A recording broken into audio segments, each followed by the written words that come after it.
একটি মেয়ে রাজপ্রাসাদে সাধারণ দাসী হিসেবে কাজ করত।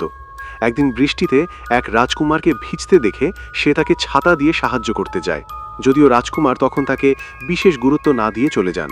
কিন্তু অন্য এক রাতে মেয়েটি রাজকুমারের ঘরে খাবার দিতে গেলে নেশাগ্রস্ত অবস্থায় রাজকুমার তাকে নিজের শয্যাসঙ্গী করেন।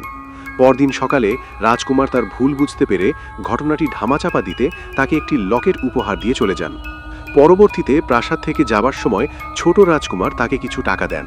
আসলে ছোট রাজকুমার ষড়যন্ত্র করে বড় রাজকুমারকে নেশা করিয়েছিলেন, যাতে তাকে সবার সামনে হেয় করা যায়। এদিকে মেয়েটির পরিবার ঋণের জালে জর্জরিত ছিল। সে বাড়ি ফিরে পাওনাদারদের সব টাকা পরিশোধ করে দিলেও তার মামি তার গলায় দাগ দেখে তাকে চরিত্রহীন অপবাদ দিয়ে বাড়ি থেকে বের করে দেয়। এরপর মেয়েটি গর্ভবতী হয়ে পড়ে এবং তার মামির ক্রমাগত অত্যাচারের শিকার হয়।